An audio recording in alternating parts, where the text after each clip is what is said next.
नमस्कार दोस्तों, आप सभी का एक बार फिर से हमारे इस सेशन में स्वागत है। दोस्तों, आज की वीडियो हर कॉम्पिटिटिव एग्जाम के लिए बहुत ही इंपॉर्टेंट होने वाली है। दोस्तों, आज की वीडियो में हम शर्तों पर आधारित प्रश्न को हल करेंगे और ये जो शर्तों पर आधारित प्रश्न है, इस वीडियो में हम दो टाइप के प्रश्नों को मुख्य रूप से हल करेंगे। पहला है उपहार वाले प्रश्न और दूसरा है हाथ मिलाने वाले प्रश्न। दोस्तों, ये दोनों टाइप के प्रश्न अक्सर परीक्षा में पूछे जाते हैं, चाहे वो कोई भी एग्जाम हो, एसएससी जीडी हो, सीजीएल हो, सीएचएसएल हो, कोई भी एग्जाम हो। ये दोनों टाइप के प्रश्न हरदम परीक्षा में पूछे जाते हैं और बच्चे हरदम इस सवाल में कंफ्यूज हो जाते हैं और गलतियां करते हैं। तो दोस्तों, हम इस सवाल के बेसिक कॉन्सेप्ट को और ट्रिक को दोनों को एक साथ मैच कराकर समझने का प्रयास करेंगे। तो आइए वीडियो को स्टार्ट करते हैं। दोस्तों, शर्तों पर आधारित दो टाइप के प्रश्न बनते हैं। पहले टाइप का प्रश्न है कि दो व्यक्ति आपस में मिलकर दो काम करेंगे। दो व्यक्ति आपस में मिलकर दो काम करेंगे। और दूसरा सवाल है कि दो व्यक्ति आपस में मिलकर एक काम करेंगे। ये दो टाइप के सवाल आपके एग्जाम में देखने को मिलेंगे। कहने का मतलब है ये है कि यहाँ पे दो व्यक्ति हैं, तो ये वाला सवाल जो है उपहार से रिलेटेड आ जाता है। जैसे ये आदमी इस आदमी को एक उपहार देगा और ये वाला आदमी इस आदमी को एक उपहार देगा, यानी दो व्यक्ति हैं, दो व्यक्ति हो गए और ये दोनों व्यक्ति कुल मिला के दो उपहार एक दूसरे को आदान प्रदान दिए। दूसरी जो कंडीशन है वो ये है कि यहाँ पे दो व्यक्ति मिलकर एक काम को अंजाम देते हैं। जैसे हाथ मिलाना है, तो जब ये दोनों व्यक्ति हाथ मिलाएंगे तो दोनों लोग का हाथ मिलने के बाद एक ही काम होगा, यानी कुल मिलाकर वो एक ही काम में गिना जाएगा। लेकिन यहाँ पे जो कंडीशन है इसमें दो काम होगा, ये अपना गिफ्ट देंगे, ये अपना गिफ्ट देंगे, यानी दो गिफ्ट देंगे। और यहाँ पे जब दोनों लोग काम करेंगे तो ये दोनों लोग एक ही काम करेंगे, यानी दोनों लोग हाथ मिलाएंगे तो एक ही काम होगा। तो दोस्तों, इन्हीं कंडीशन को लेकर आपके एग्जाम में सवाल पूछे जाते हैं। तो आइए देखते हैं कि इनके बेसिक कॉन्सेप्ट क्या हैं और इनके ट्रिक को कैसे हम इस्तेमाल करते हैं। तो आप देख पा रहे हैं कि शर्तों पर आधारित प्रश्न में जो पहले टाइप का प्रश्न है वो उपहार वाले प्रश्न है। तो आइए उपहार वाले प्रश्नों को हम सीखते हैं। एक समूह में 10 सदस्य उपस्थित हुए और सभी सदस्यों ने हर एक सदस्य को एक एक उपहार भेंट किया, तो बताइए कुल कितने उपहार बांटे गए। तो दोस्तों, आइए इसके हम बेसिक कॉन्सेप्ट को पहले समझने का प्रयास करते हैं। एक समूह में 10 सदस्य हैं, 1 2 3 4 5 6 7 8 9 10, यानी इस समूह में कुल मिलाकर 10 सदस्य उपस्थित हुए। सभी सदस्यों ने हर एक दूसरे सदस्य को एक एक उपहार भेंट किया, तो पूछा है कि कुल कितने उपहार बांटे गए। तो दोस्तों, ये पहला आदमी है, ये पहला आदमी इस आदमी को गिफ्ट देगा, इसको देगा, इसको देगा, इसको देगा, इसको देगा, इसको देगा, इसको, यानी ये पहला आदमी इन 9 लोगों को गिफ्ट देगा, यानी पहले द्वारा 9 आदमी को गिफ्ट दिया जाएगा। फिर ये दूसरा जो आदमी है वो भी क्या करेगा, वो अपने को छोड़कर अन्य 9 लोग को गिफ्ट देगा। तीसरा आदमी भी अन्य 9 लोग को गिफ्ट देगा। चौथा भी 9 लोग को गिफ्ट देगा। पांचवा भी 9 लोग को, छठवां भी 9 लोग को, यानी सातवां भी 9 लोग को गिफ्ट देगा। आठवां भी 9 लोग को गिफ्ट देगा। नौवां भी 9 लोग को गिफ्ट देगा और 10वां व्यक्ति भी 9 लोग को गिफ्ट देगा। यानी कहने का मतलब ये है कि हर व्यक्ति 9 लोग को गिफ्ट दे रहा है, यानी 10 व्यक्ति हैं तो स्वयं आदमी अपने आप को गिफ्ट नहीं देगा, यानी हर व्यक्ति 9 लोग को गिफ्ट दे रहा है। तो व्यक्तियों की कुल संख्या है 10 व्यक्ति हैं और वो 9 लोग को गिफ्ट देते हैं, यानी हर व्यक्ति 9 लोग को गिफ्ट देता है। तो 10 व्यक्ति हैं, 9 लोग को गिफ्ट देते हैं, तो 10 में 9 का हम गुणा कर देंगे, हो जाएगा 90, यानी कुल मिलाकर 90 गिफ्ट या उपहार डिस्ट्रीब्यूट किए गए, बांटे गए। तो ये दोस्तों, ये समझने का बेसिक ट्रिक है, आप इसको अच्छे से समझ गए होंगे। दोस्तों, आइए इसके ट्रिक को हम समझते हैं। कह रहा है कि एक समूह में 10 सदस्य हैं, तो जो इसका ट्रिक है वो ट्रिक भी बहुत सिंपल है। अगर दो व्यक्ति मिलकर दो काम करते हैं, दो व्यक्ति मिलकर दो काम करते हैं, तो तब के लिए ये ट्रिक है। यानी अगर दो व्यक्ति मिलकर दो काम करते हैं, यानी पहला व्यक्ति और दूसरा व्यक्ति, ये इसको गिफ्ट देगा और ये इसको गिफ्ट देगा, यानी दो व्यक्ति हैं और दो तरह से गिफ्ट देते हैं, तो 2x2 का ये सिस्टम इनका है। तो इसके लिए जो हमारा जो ट्रिक है वो होता है n इंटू n माइनस 1। और n क्या है, n जैसे 10 सदस्य हैं तो सदस्यों की संख्या n हो गई। तो यहाँ पे आप देख पा रहे हैं n का मान क्या है 10, और n-1 या 10 में से एक घटाएंगे तो बचेगा 9, और 10 में 9 का गुणा कर देंगे तो 10 9 90। तो दोस्तों या तो आप ट्रिक से करिए या आप बेसिक मेथड से करिए, दोनों एकदम आसान है और दोनों में बेसिक मेथड हम कहेंगे सबसे बेस्ट आपका है। आइए दोस्तों अगला सवाल देखते हैं। एक पुरस्कार वितरण समारोह में 25 सदस्य उपस्थित हुए और सभी सदस्यों ने हर एक दूसरे सदस्य को एक एक उपहार भेंट किया। यदि प्रत्येक उपहार की कीमत 20 रुपए है तो बताइए उपहारों की संख्या कितनी है और कुल कितने रुपए का उपहार वितरित किया गया। तो सबसे पहले दोस्तों हम उपहारों की संख्या ज्ञात करेंगे। कह रहा है कि एक पुरस्कार वितरण समारोह में 25 सदस्य हैं। कितने सदस्य हैं? 25 सदस्य हैं। तो n की वैल्यू आपको पता हो गई 25। कह रहा है कि हर सदस्य दूसरे सदस्य को गिफ्ट देता है। तो दोस्तों अगर बेसिक मेथड की बात की जाए, 25 सदस्य हैं और हर सदस्य दूसरे सदस्य को गिफ्ट देता है, तो हर सदस्य 24 लोगों को गिफ्ट देगा। हर सदस्य 24 लोगों को गिफ्ट देगा। कुल मिला के 25 सदस्य हैं और हर सदस्य 24 लोग को गिफ्ट दे रहा है, तो 25 में हम 24 का गुणा कर देंगे। 25 चौको होता है 100, 10 बच जाएगा, 25 दूना 50, 10 60, यानी 600 गिफ्ट क्या करेंगे वहां पे बांटे जाएंगे। ये हो गया आपका बेसिक मेथड। थोड़ा सा ट्रिक की तरफ भी हम चलते हैं। ट्रिक से इसको कैसे लगाएंगे? उपहार वाले सवाल के लिए ट्रिक होता है n इंटू n माइनस 1। तो यहाँ पे आप देख पा रहे होंगे n की वैल्यू है 25 इंटू n माइनस 1 यानी हो जाएगा 24, और 25 में 24 का गुणा करेंगे तो आ जाएगा ये 600। यानी पहले सवाल का उत्तर हो गया उपहारों की संख्या कितनी हो जाएगी 600। क्वेश्चन नंबर 2 लगाएंगे। कुल कितने रुपए का उपहार वितरित किया गया? एक उपहार की कीमत है 20 रुपए और कुल मिलाकर 600 उपहार वितरित किए गए, तो 600 उपहार की कीमत हो जाएगी 600 गुणे 20, और 600 में 20 का गुणा कर देंगे तो 6 दूना के होता है 12, और यहाँ पे लग जाएंगे 3 0, यानी 12,000 रुपए।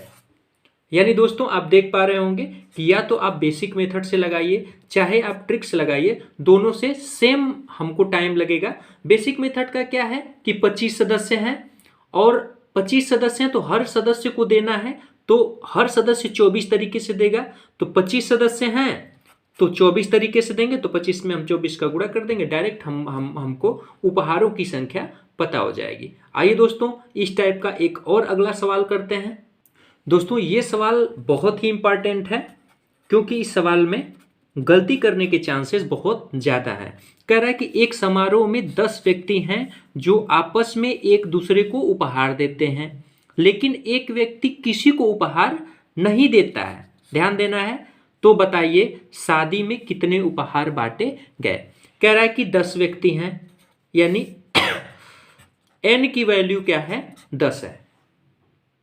दोस्तों यहाँ पे आपको ध्यान देना है कि जो कंडीशन है ये कह रहा है कि हर व्यक्ति एक दूसरे को उपहार देता है, लेकिन जो एक व्यक्ति है, एक व्यक्ति किसी को उपहार नहीं देता है, लेकिन ये उपहार सबसे लेता है, उपहार देता नहीं है।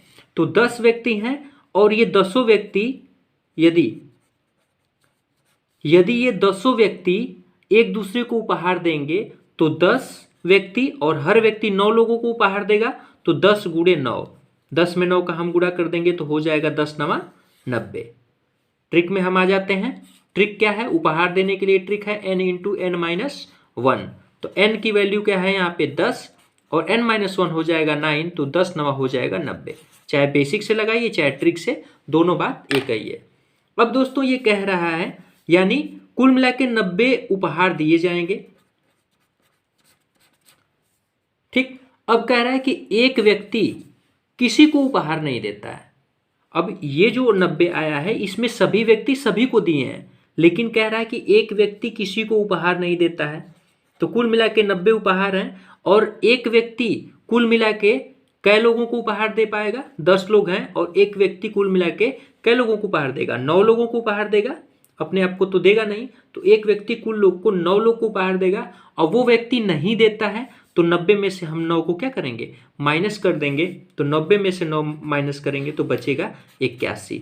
कुल मिलाकर 81 जो उपहार थे वो बांटे गए। ऐसा क्यों हुआ? क्योंकि एक व्यक्ति ने अपना उपहार किसी को नहीं दिया लेकिन लिया सबसे था। इसने उपहार लिया सबसे लेकिन दिया नहीं, तो उसका जो 9 उपहार जो लोगों को मिलेगा उसको हमने क्या कर दिया? बाहर कर दिया। तो हमारा राइट आंसर हो जाएगा 80, 81। आइए दोस्तों हम दूसरी टाइप की तरफ बढ़ते हैं। दूसरी टाइप हमारी है हाथ मिलाने वाले प्रश्न। आइए इसको देखते हैं, इसके कॉन्सेप्ट और इसके ट्रिक को समझने का प्रयास करते हैं। एक समूह में 10 सदस्य हैं। कुल मिला के कितने सदस्य हैं? 10 सदस्य हैं। यदि सभी सदस्यों ने हर एक दूसरे व्यक्ति से एक एक बार हाथ मिलाया हो तो कुल कितने बार हाथ मिलाए? दोस्तों यहाँ पे आप अगर ध्यान देंगे 10 सदस्य हैं तो हर व्यक्ति दूसरे व्यक्ति से 9 बार हाथ मिलाएगा। यानी 10 लोग हैं, 1 2 3 4 5 6 7 8 9, तो ये व्यक्ति भी 9 बार मिलाएगा, ये व्यक्ति भी जाएगा 9 बार मिलाएगा, फिर ये व्यक्ति भी 9 बार मिलाएगा। यानी सभी लोग 9 बार हाथ मिलाएंगे। तो 10 व्यक्ति हैं, कुल मिला के 9 बार हाथ मिलाएंगे। तो 10 गुणे 9 ये हो गया, 10 9 हो गया 90।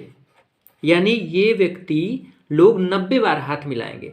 लेकिन आपको कंडीशन कर रहा है कि हर व्यक्ति एक एक बार हाथ मिलाना चाहिए, एक ही बार हाथ मिलाना चाहिए। यानी एक व्यक्ति को डबल एक ही आदमी से 2 बार हाथ नहीं मिलाना है। तो यहाँ पे ये वाला पहला वाला आदमी इनके पास जाएगा हाथ मिलाने और फिर ये वाला आदमी इनके पास आएगा हाथ मिलाने, तो बात तो एक ही हो जाएगी। तो यहाँ पे हो गया 90 और 90 में हम 2 से भाग कर देंगे, जो डबल हो रहा है वो डबलिंग खत्म हो जाएगी, तो बच जाएगा 45। ये हो गया आपका बेसिक फॉर्मेट। अब आइए इसके हम ट्रिक को समझते हैं। ट्रिक क्या कहता है कि जब 2 आदमी मिलकर एक काम करें, यानी जब दोनों व्यक्ति हाथ मिलाएंगे तो दोनों हाथ मिलाने से क्या हो जाएगा? एक काम कर देंगे। तो उसके लिए ट्रिक है n इंटू n माइनस 1 अपान 2। दोस्तों ध्यान देना है, n इंटू n माइनस 1 अपान 2। या आप ऐसे भी याद रख सकते हैं कि हाथ मिलाने वाले जब प्रश्न आपसे पूछे जाएंगे तो उसमें आपको n इंटू n माइनस 1 अपान 2 कर देना है। यहाँ पे n क्या है? n 10 है, 10 गुणे n माइनस 1, तो 10 में से 1 घटाएंगे तो 9 हो जाएगा बटा 2। 2 से ये कैंसिल हो जाएगा, 2 पचे होता है 10 और 9 में 5 का गुणा करेंगे तो 9 पचे हो जाएगा 45। यानी कुल मिलाकर 45 बार हाथ मिलाया जाएगा। तो दोस्तों आप ट्रिक से भी इस सवाल को समझ सकते हैं और बेसिक कॉन्सेप्ट को भी इस सवाल के समझ सकते हैं। आइए हाथ मिलाने वाले संबंधित सवालों में दूसरे सवाल को हल करते हैं। दोस्तों ये सवाल बहुत ही इंपॉर्टेंट है कि एक समूह में कुछ सदस्य उपस्थित हुए। यहाँ पे ये नहीं बता रहा है कि कुल कितने सदस्य थे, कुछ सदस्य उपस्थित हुए। सभी सदस्यों ने एक दूसरे से एक एक करके हाथ मिलाया। यदि कुल मिलाकर 105 बार हाथ मिलाया गया, कितनी बार? 105 बार हाथ मिलाया गया, तो सदस्यों की संख्या बताइए। तो हम मान लेते हैं कि सदस्यों की संख्या कितनी थी? n थी। और हाथ मिलाने के संबंधित जो ट्रिक है वो है n इंटू n माइनस 1 अपान 2। ट्रिक कहिए या सूत्र कहिए। तो हाथ मिलाने से संबंधित सूत्र होता है n इंटू n माइनस 1 अपान 2 बराबर कुल मिलाकर कितने बार हाथ मिलाएंगे? तो 105। तो ये बराबर हो जाएगा 105 के। दोस्तों आइए इसको हल करते हैं। n इंटू n माइनस 1 और 2 का इधर आके गुणा हो जाएगा तो हो जाएगा 210। अब यहाँ से आप सवाल ऑप्शन से भी लगा सकते हैं और इसको हल करके भी लगा सकते हैं, लेकिन ऑप्शन आपके लिए ज़्यादा बेहतर होगा। अब यहाँ पे हम ऑप्शन चेक कर लेंगे कि n की जगह पे क्या रखें। n की जगह पे अगर हम 10 रखते हैं 10 और n-1 9, तो 10 9 90 हो जाएगा, जो पहला ऑप्शन क्या हो जाएगा, गलत हो जाएगा। n की जगह अगर 15 रखते हैं, 15 गुणे n-1 की जगह क्या रखते हैं, n-1 की जगह 15 में से घटाएंगे तो 14, तो 15 चौक को 60 हो जाएगा, हासिल 6 और 15 का 15, 6 5 11 210, यानी ऑप्शन बी आपका करेक्ट आंसर हो जाएगा। चाहिए तो आप ऐसे लगा सकते हैं, या तो आप 210 का पहले गुणनखंड कर देंगे, 210 का गुणनखंड करेंगे तो हो जाएगा 2 1 कम 2, 2 पचे 10, 3 से कैंसिल होगा, 3 3 9, 3 पचे 15, 5 से कैंसिल होगा, 5 7 35 और ये 7 से कैंसिल होगा। अब आपको इसका जोड़ा बनाना है जिसका अंतर हो जाएगा 1। तो दोस्तों ये देख सकते हैं 2 गुणे 7 का हो जाएगा 14 और 3 गुणे 5 का हो जाएगा 15, यानी 15 गुणे 14 बराबर हो जाएगा 210। तो ये n की वैल्यू हो जाएगी आपकी 15। तो आप ऑप्शन से भी लगा सकते हैं और इस तरह से भी लगा सकते हैं। आइए दोस्तों इस टाइप का हम लास्ट सवाल हल करते हैं। यदि 10 व्यक्ति आपस में हाथ मिलाते हैं लेकिन एक व्यक्ति किसी से हाथ नहीं मिलाता है, तो बताइए कितने हाथ मिलाए गए। दोस्तों यहाँ पे कह रहा है कि 10 व्यक्ति हैं और 10 व्यक्ति इसमें से एक व्यक्ति किसी से हाथ नहीं मिलाता है। जो एक व्यक्ति है वो किसी से हाथ मिलाता ही नहीं है, तो हमारी n की वैल्यू क्या हो जाएगी, 10 में से हम एक को क्या करेंगे, माइनस कर देंगे, क्योंकि ये व्यक्ति किसी से हाथ नहीं मिला रहा है, तो n की वैल्यू हो जाएगी 9। और आप जानते हैं हाथ मिलाने के लिए क्या सूत्र है, n इंटू n-1/2। तो n का मान हो गया 9 और 9 में से एक घटाएंगे तो हो जाएगा 8/2। 2 से कैंसिल कर देंगे, 2 चौको होता है 8 और 9 में 4 का गुणा करेंगे तो 9 चौको हो जाएगा 36, यानी कुल मिलाकर 36 बार हाथ मिलाया जाएगा। तो दोस्तों आशा करते हैं कि ये वीडियो आपको बहुत अच्छे से समझ में आई होगी। इस वीडियो के जो कॉन्सेप्ट हैं वो आपको अच्छे से समझ में आए होंगे। दोस्तों अगर ये वीडियो आपको अच्छी लगी तो इस वीडियो को लाइक करिए। अगर आप हमारे चैनल पे नए हैं तो हमारे चैनल को सब्सक्राइब करिए और दोस्तों के साथ अभी तक शेयर नहीं किया तो शेयर करना बिल्कुल भी ना भूलें। धन्यवाद।